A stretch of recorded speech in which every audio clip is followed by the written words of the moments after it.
Welcome, guys, to this video where I wanted to go back in the time machine and show you these two games that I play with GM Hikaru Nakamura. I had a very good day where I beat him 2-0 in the same tournament, and this was all in a period of about 2 hours. I got to play him twice in the one of chess.com's stream battles, and I was able to beat Hikaru 2-0, and that's something that not a lot of people can say. So I really want to take the time to show you guys these games. The game quality was not the best. We were both playing extremely fast for some unknown reason, and we made a ton of mistakes. Luckily, things turned out on my favor, and I ended up beating him. So, without further ado, let's go.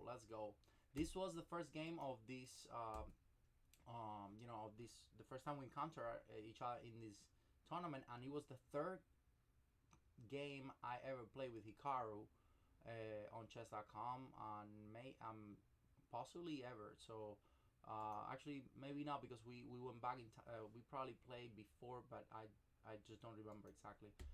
But at least officially or listed on the chess.com results, this was the third time I ever played him.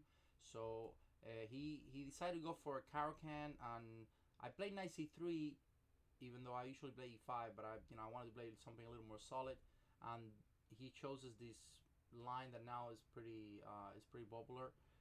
And well, I just played normal. I mean, the first couple of moves were kind of natural. This h5 got me a little bit out of surprise. I don't think I've seen it before, but lately I have seen more people playing it. The idea is to go h4, h3, and then try to go for some possible h3, g3, and then maybe a pin on f3.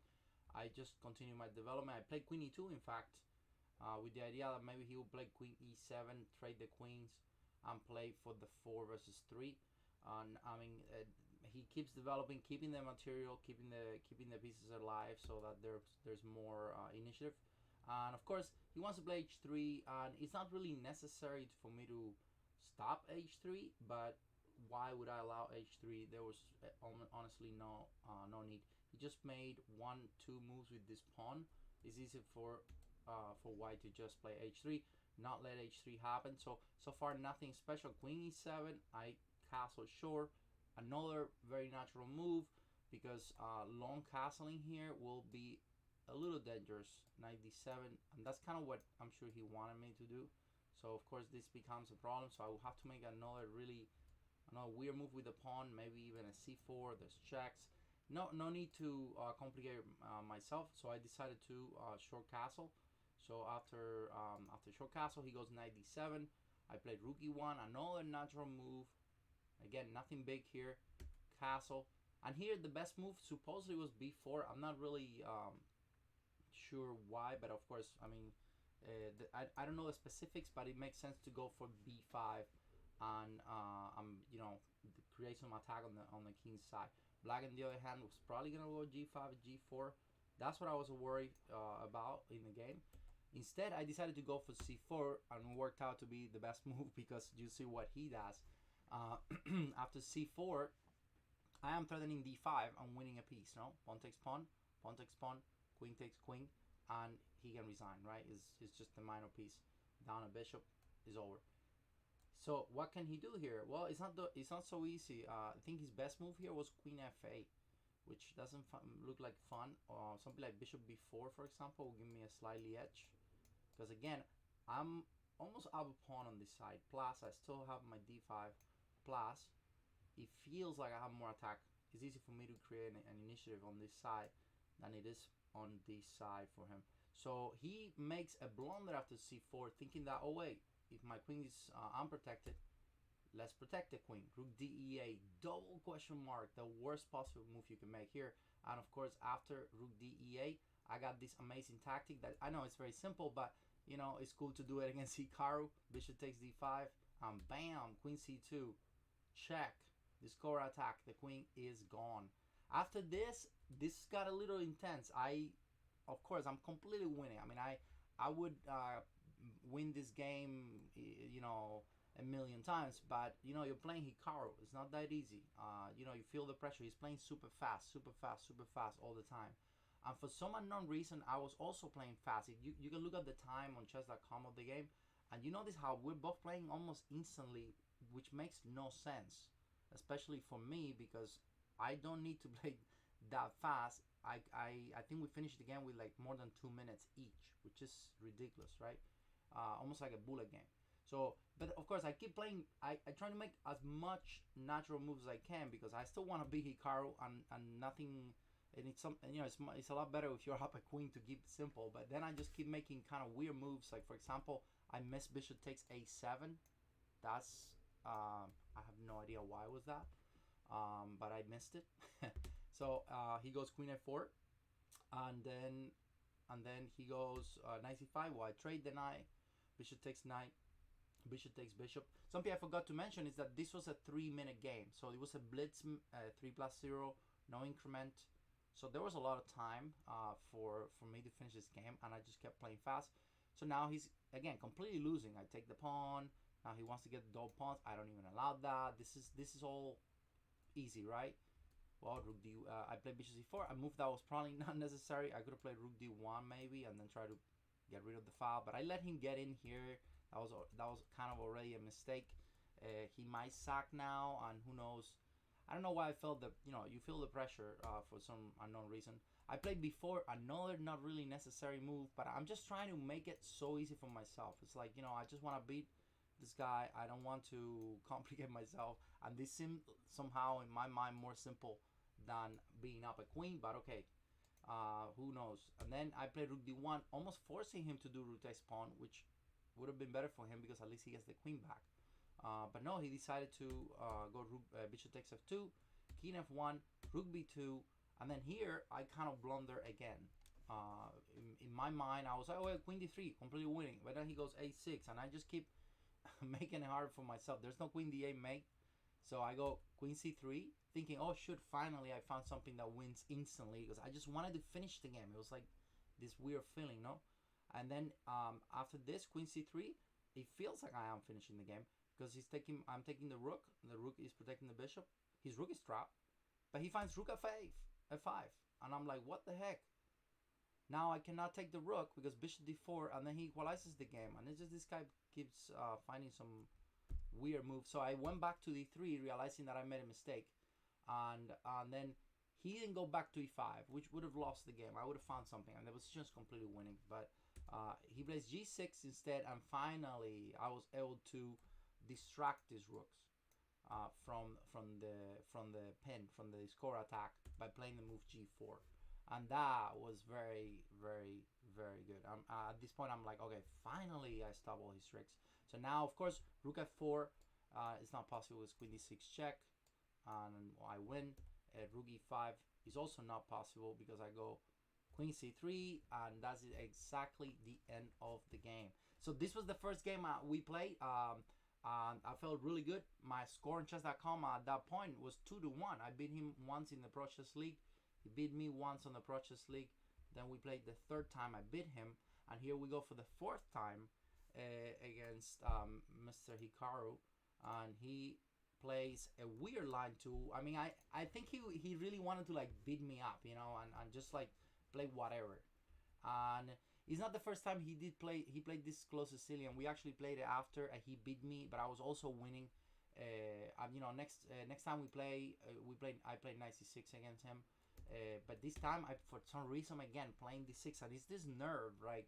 Like in tournament games I always play knight c6, but when he plays it, somehow I end up playing d6. I don't know. Don't ask me why. So the main thing with d6 is that now if you want to play e6 on d5, you don't really have a good way to you waste a tempo by going e6 d5 because of the d6. When if you play knight c6, e6 and d5 directly, well, you're gaining a tempo. You don't have to play d6 if your goal is to finally play d5. So I still play d6, and finally what I did is you know what, let me fix the problem by going quicker with knight e7 and then d5. Well, he decided to go for some really weird line again. I mean, he was this is a streaming battle. We were both streaming. It was hard to probably play that well, but I ended up playing d5 here, and then interesting enough, he goes pawn takes e6, and I was like, what?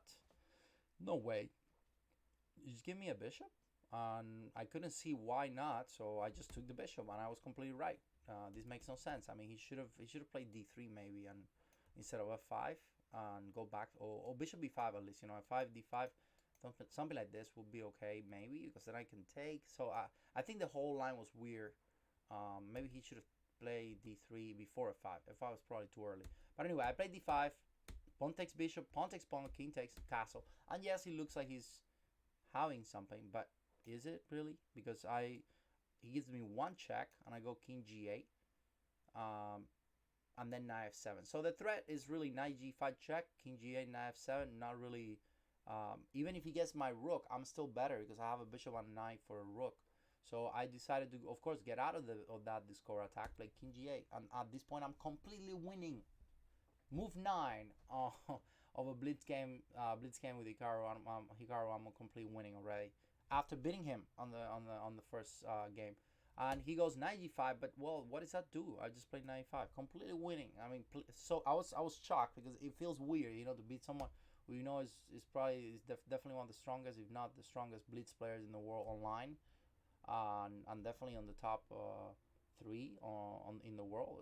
I'm beating him 2-0, so you feel the pressure, like, oh shoot, is this gonna happen? Is this gonna happen? So he plays d3, and right here I kind of make a mistake, and not because the move is bad or anything, but because it already gives him some checks on b3 that I honestly didn't even think about. I thought I was gonna take the queen. Maybe this would have been giving him something. Yeah, I can also just kick him out, and that would have been the easiest thing to do. h6, just kick the guy out. He's got nothing. Get rid of the one piece that's giving him something. Makes sense, right? So I did, and of course I take the pawn. This game was just crazy. I was losing, and then I ended up winning him, but it was completely lost. It was very horrible game, but that's what it is. So knight c6, I know a bad move too, because it would have been better to go to knight g6. Anytime you can do something in positions where you're lost, where you're trying to defend, anytime you can do something with the tempo, it's really good. So you should probably try that. Of course, if I have knight g6, that's the same job as knight c6, but this one also tries to take the bishop. It probably gives me the time I need to play h6. But I did, and of course, So I play knight c6, he plays knight d5. Another move that it doesn't really do anything, so I decided to, like, okay, let's go h6, perfect. Life is good. Kick that knight, the one thing he's got. And now I made another weird move that I did not understand. I played knight takes knight. I don't remember what was the best move here. Maybe bishop g4 was better. I don't know. Knight f3 though. I take, and now he's got something. I mean, he's got the f file, maybe a check on f7. He also have knight c7, which I also missed. And look at my next move. I play bishop e6, and now he's got knight c7, and this is what? Missed that too, right? Then he misses it too because he doesn't do it. He doesn't play knight c7. He takes the pawn on d3. And then I'm like, well, great, because now I can force another piece trade with the tempo, and let's do it. No, I'm already up a bishop. I'm only down a pawn, and my king is looking pretty good now. I'm going king h7, so queen g3, and then he gives me another pawn, and of course I take it, because of course I was not gonna take it with the bishop. There might be a pin that probably doesn't work anyway, but I did it with the queen, and then now I play rook e8. And it's looking good, right? Everything looks good. I'm ready to go king h7, coordinate my rooks, and I'm probably winning. He plays rook e5. I play queen d7. My moves are very, very calm. I'm trying to keep the position very boring because I'm already up a bishop, right? He goes rook e2, and a move that I was not expecting.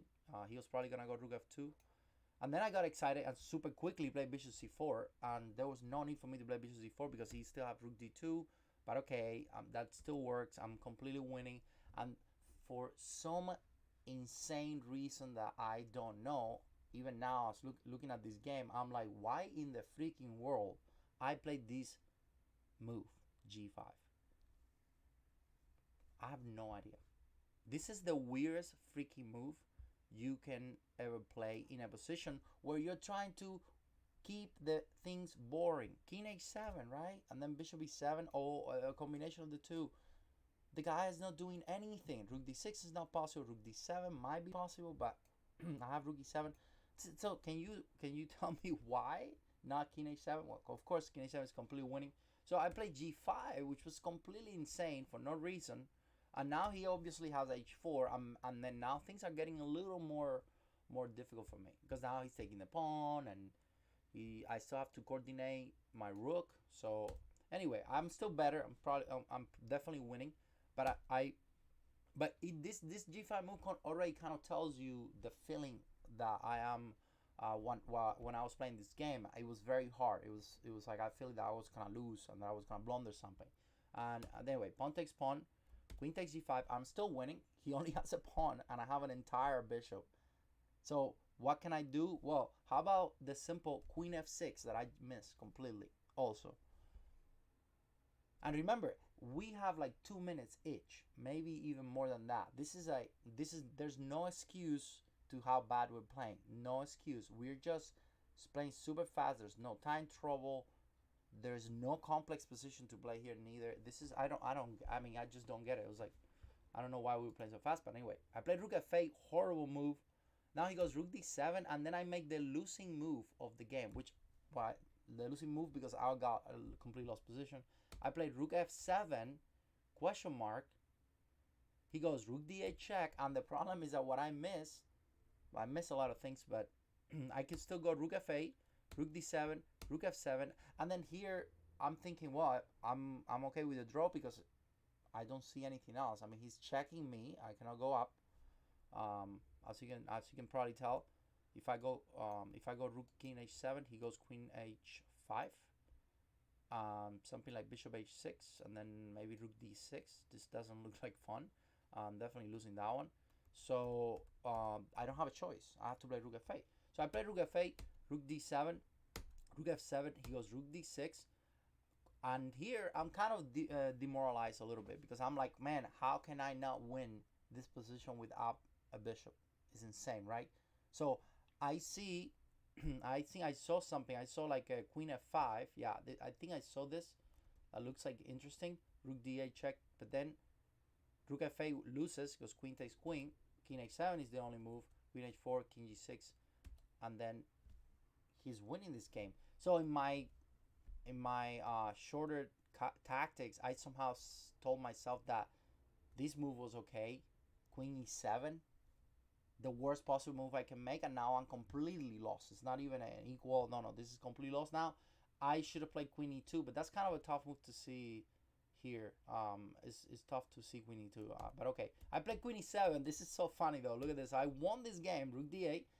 Now I'm completely lost. I cannot go king h7. I don't even have bishop a6. He goes queen h5 mate.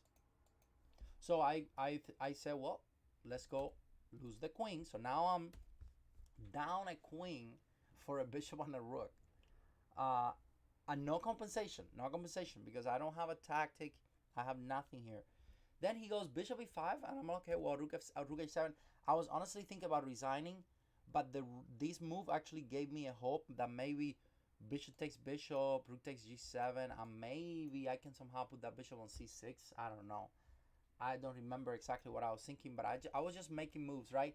And get ready for this, guys. After rook h7, Hikaru goes instantly rook d7, 50 question marks, and blunders checkmating one, and I won the second game. Believe it or not. Crazy. Rook f1. I had this game on stream. I lost the video. I wish I had it, but it was incredible. The rook f1 mate. I couldn't believe it. I actually didn't even see it for the first time. So yeah, that's it, guys. Hope you you guys enjoyed the two games. These were the two games that I played with Hikaru on one of chess.com streams battle. I beat him 2-0 in the same tournament. It was in about 2-hour period. So very cool. The games were horrible, but the results were awesome. Thank you so much, guys, for watching. Have a good one.